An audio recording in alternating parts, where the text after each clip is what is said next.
It was still dark when Aarav woke up to the faint clinking of metal and the smell of chai leaves boiling in the kitchen. He blinked at the clock on the wall, 4:45 a.m. The rest of the world was still in the comfort of their dreams, but his mother, Mina, was already up, preparing for a day that would demand more of her than most people could imagine. She always moved quietly, careful not to wake her children, as if she wanted to shield them from the weight of life's burdens.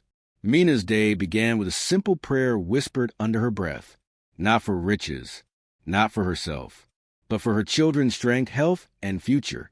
It was a habit she'd carried since the day she became a mother.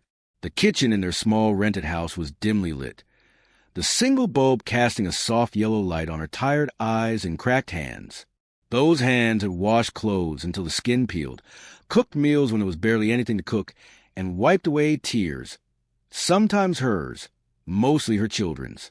By 5:15 a.m., she had packed lunch for Aarav and his younger sister Priya. Simple roti with potato curry wrapped in newspaper to keep it warm. She had also packed her own meal for later, though she knew she might not get the time to eat it. Then, with her thin dupatta covering her head, she stepped out into the still sleepy street, the early winter fog wrapping around her like a cold blanket. She worked as a housemaid in 4 homes, each in a different part of town. Walking was her only transport, and time was always her greatest enemy. Aarav often wondered how she did it. She would leave before sunrise and return late at night, yet somehow never let exhaustion harden her tone when speaking to her children. If he asked for help with homework, she would sit beside him, eyes heavy with fatigue, and still explain patiently.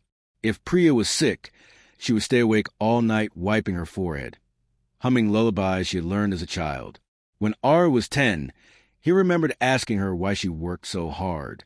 She had smiled faintly and said, "Because I want you to live a life where your dreams are bigger than your worries." At the time, he didn't fully understand what that meant. Now, at 17, he was beginning to grasp its weight. One winter morning, Aarav woke up earlier than usual and decided to follow her silently. He wanted to know exactly what her day looked like when he wasn't around.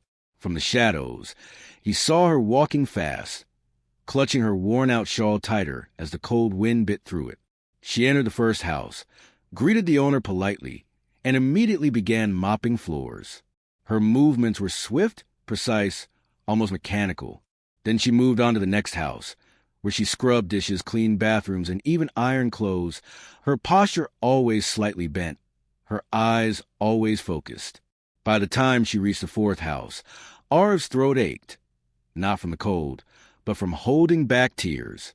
He realized she barely spoke to anyone unless spoken to, not out of shyness, but because she needed to save her energy. He also noticed something else.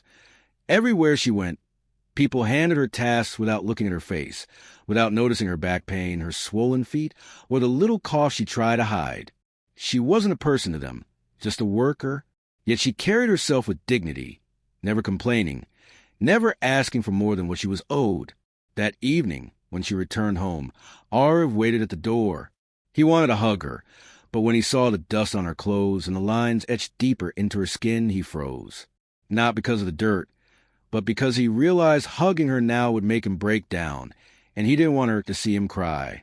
She still had that faint smile as she asked, "Have you eaten?" As if her hunger didn't matter. Years passed, and Aarav's world began to shift. He earned a scholarship to a reputable college in another city. It meant leaving home, but also meant the possibility of a better future. A future his mother had been building with her sacrifices. The night before he left, he found her sitting in the kitchen, sewing a torn pillowcase. The single bulb above her flickered, but she didn't seem to notice. She asked if he had packed everything, and when he nodded, she simply said, "Remember, no matter how far you go, stay humble, and never forget the value of hard work." The next morning, as Aarav boarded the bus, he saw her standing at the edge of the road, clutching her shawl, eyes glistening but lips curved in encouragement.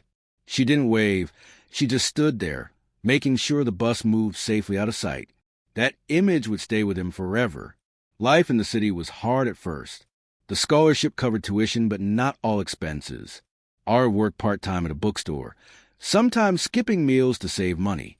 And yet, Whenever he thought of giving up, he remembered the image of his mother walking to fog at 5 a.m., her hands red from cold water, her back bent from endless chores.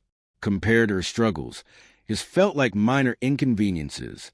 Years later, Aarav graduated with honors and secured a job at a multinational company.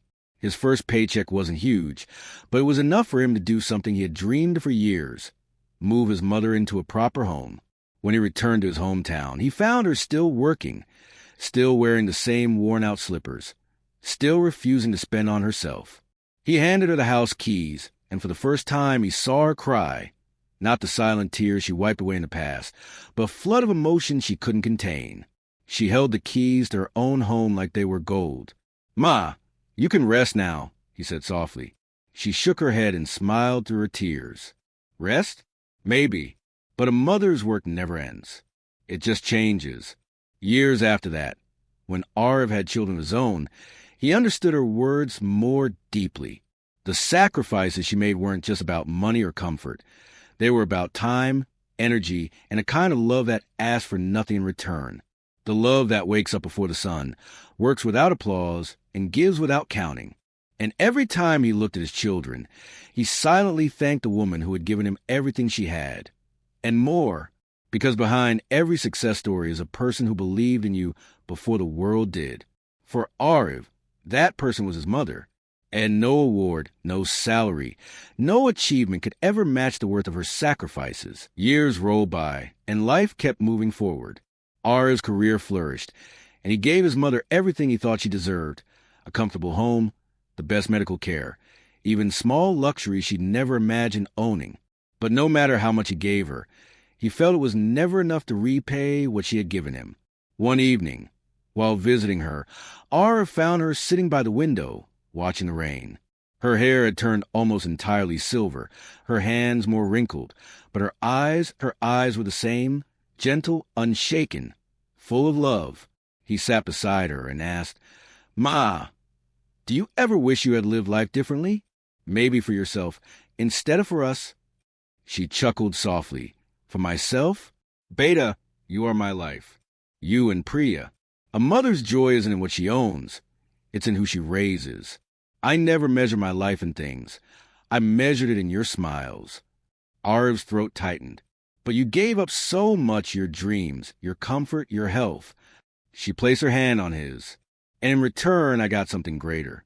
I got to see you grow into a man who is kind, who doesn't forget where he came from. That is my reward.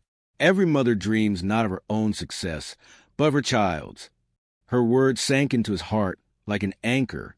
He realized then that her sacrifices were not acts of desperation, but acts of love so deep that even hardship couldn't diminish it. A few months later, Aarav received an award at his company, a recognition for leadership and community service. As he stood on stage, holding the trophy, he spoke into the microphone. "This doesn't belong to me. It belongs to my mother. She taught me that true success is not measured by what you earn, but by who you become. Everything I am, everything I have, is because of her." The audience rose in applause, but the only face he searched for was hers, smiling proudly, tears glistening in the corners of her eyes. That night, he sat with her again, watching the city lights. "Ma," he said quietly, "do you know the only thing I regret?" "What is that?" she asked. "That I can't give you back the years you gave to us." She shook her head, smiling. "Beta, you already have. Every moment I see you living with dignity. Every time you put others before yourself, every smile on your children's faces. Those are my years coming back to me. I've lived my life twice, once in my own body and again through yours." Aarav felt a lump in his throat. He hugged her, this time not caring if his tears fell.